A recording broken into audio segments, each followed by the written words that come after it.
दोस्तों, Hubble telescope द्वारा ब्रह्मांड के एक हिस्से की जो तस्वीर ली गई है, उसके बारे में जानकर आपको यह हैरानी होगी कि उस तस्वीर के एक ही फ्रेम में तकरीबन 10,000 गैलेक्सीज को कैप्चर किया गया है।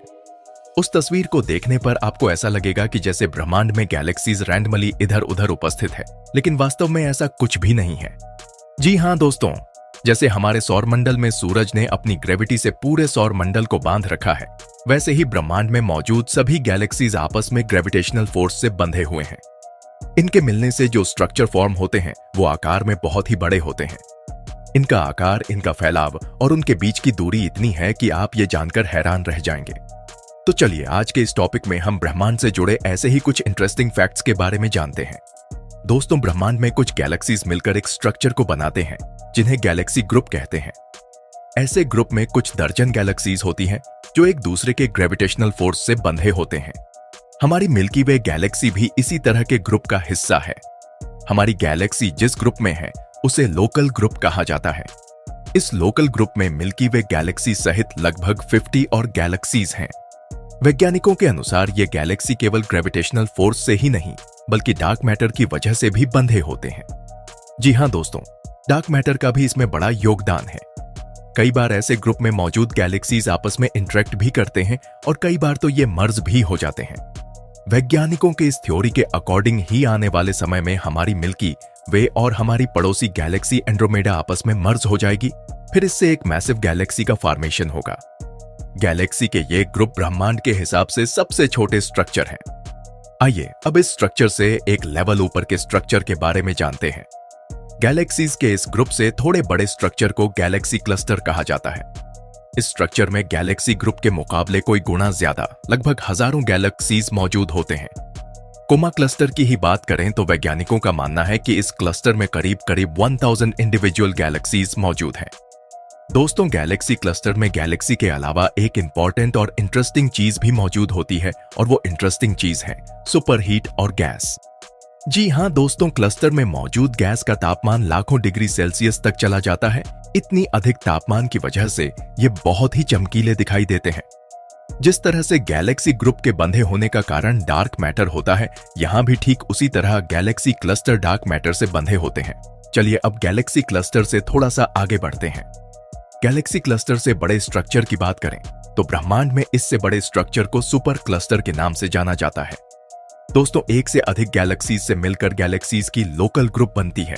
उन लोकल ग्रुप्स से गैलेक्सी क्लस्टर बनते हैं और फिर गैलेक्सी क्लस्टर्स के मिलने से गैलेक्सी सुपर क्लस्टर बनते हैं। ब्रह्मांड में सबसे बड़े सुपर क्लस्टर में से एक है लानियाकिया सुपर क्लस्टर। वैज्ञानिकों ने इसे 2014 में खोजा था। उनके मुताबिक इस सुपर क्लस्टर में लगभग 100,000 गैलेक्सीज मौजूद हैं। लेकिन दोस्तों, ये स्ट्रक्चर ब्रह्मांड की सबसे बड़ी स्ट्रक्चर नहीं है, क्योंकि गैलेक्सी सुपर क्लस्टर से भी बड़े स्ट्रक्चर्स ब्रह्मांड में मौजूद हैं। चलिए अब उनके बारे में जानते हैं। गैलेक्सी सुपर क्लस्टर से एक लेवल आगे बढ़ने पर हमें जो स्ट्रक्चर मिलता है उसे वैज्ञानिक गैलेक्सी शीट्स के नाम से जानते हैं। इनका निर्माण गैलेक्सी सुपर क्लस्टर के आपस में मर्ज होने से होता है। इसे गैलेक्सी वॉल के नाम से भी जाना जाता है। ब्रह्मांड में ढूंढी गई सबसे पहले गैलेक्सी वॉल की लंबाई 50 करोड़ लाइट ईयर्स है। पृथ्वी से 30 करोड़ लाइट ईयर्स दूर मौजूद इस गैलेक्सी वॉल में लाखों गैलेक्सीज हैं और ब्रह्मांड में ही इससे बड़े गैलेक्सी वॉल को वैज्ञानिक गैलेक्सी फिलामेंट के नाम से पुकारते हैं। वैज्ञानिकों के अनुसार गैलेक्सी फिलामेंट ब्रह्मांड में ढूंढे गए सबसे बड़े स्ट्रक्चर्स में से एक होते हैं। दरअसल कुछ गैलेक्सी वॉल के आपस में मर्ज होने से गैलेक्सी फिलामेंट का फॉर्मेशन होता है। दोस्तों, इससे बड़े स्ट्रक्चर्स भी ब्रह्मांड में मौजूद हैं, जिनके आकार को जानने के बाद आपके होश उड़ जाएंगे। गैलेक्सी फिलामेंट के बाद सबसे बड़ा स्ट्रक्चर ब्रह्मांड में Hercules corona borealis great wall है। वैज्ञानिकों की माने तो ये अब तक का ढूंढा गया सबसे बड़ा स्ट्रक्चर है। इसकी चौड़ाई करीब 10 अरब लाइट ईयर्स है। आपको बता दें कि हमारी own observable universe 93 billion light years तक फैला हुआ है और उसमें इतना बड़ा स्ट्रक्चर मौजूद है। वैज्ञानिक कभी कभी हैरानी में भी पड़ जाते हैं कि ब्रह्मांड में इतने बड़े स्ट्रक्चर्स का होना कैसे पॉसिबल है। और दोस्तों, ऐसे स्ट्रक्चर्स ब्रह्मांड में और भी मौजूद हो सकते हैं, क्योंकि आपको जानकर हैरानी होगी कि यह स्ट्रक्चर हाल ही में यानी कि 2013 में डिस्कवर किया गया है। दरअसल ब्रह्मांड में गामा रे बर्स्ट जैसे महाताकतवर धमाकों के कारण ऐसे विशाल स्ट्रक्चर्स की खोज हुई। आइए अब ब्रह्मांड में होने वाले पावरफुल गामा रे बर्स्ट धमाके के बारे में जान लें। दोस्तों, गामा रे बर्स्ट धमाका होने के पीछे का कारण तो अभी वैज्ञानिक पूरी तरह से नहीं जुटा पाए हैं, लेकिन उनका मानना है कि ऐसा तब होता है जब बड़े विशाल आकार के सितारे कोलैप्स हो जाते हैं, यानी कि उस स्टार का जीवन जब अपने अंतिम क्षणों में होता है तब उसमें विस्फोट होता है। विस्फोट के पीछे का कारण भी उन्होंने बताया कि उन स्टार्स के केंद्र में हाइड्रोजन मौजूद होता है। हाइड्रोजन के साथ इन स्टार्स के केंद्र में आयरन की मात्रा भी काफी बढ़ जाती है। दोस्तों, आमतौर पर ऐसे विशाल और भयानक धमाकों को वैज्ञानिक सुपरनोवा एक्सप्लोजन कहते हैं। जब भी कोई स्टार इस प्रक्रिया से गुजरता है और विस्फोट करता है, तब वैज्ञानिक इसे गामा रे बर्स्ट कहते हैं। वैज्ञानिकों के अनुसार इस धमाके का दूसरा कारण न्यूट्रॉन स्टार्स या ब्लैक होल्स का आपस में टकराना बताया है। जी हाँ दोस्तों, न्यूट्रॉन स्टार्स हमारे ब्रह्मांड में मौजूद सबसे एक्सट्रीम स्टार्स माने जाते हैं। ये अपने एक्सिस पर 600 रोटेशंस प्रति सेकंड की रफ्तार से रोटेट करते हैं और उनकी डेंसिटी भी बहुत ज्यादा होती है।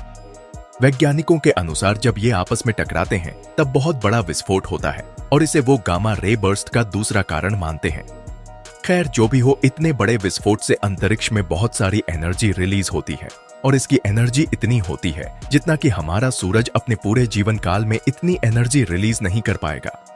जी हाँ दोस्तों, हमारा सूरज पिछले 4.2 से चमक रहा है और अगले 5 अरब सालों तक वो ऐसे ही चमकता रहेगा। फिर अपने अंत समय में वो आज की तरह एनर्जी नहीं रिलीज कर पाएगा और फिर धीरे धीरे वो रेड स्टार में तब्दील होने लगेगा, जिसके बाद उसमें भी एक विस्फोट होगा। दोस्तों, अमेरिका और हंगेरियन एस्ट्रोनॉमर्स ने एक रिसर्च करके गामा रे बर्स्ट जैसे धमाकों के जरिए गैलेक्सी फिलामेंट जैसे बड़े स्ट्रक्चर्स को ढूंढा था।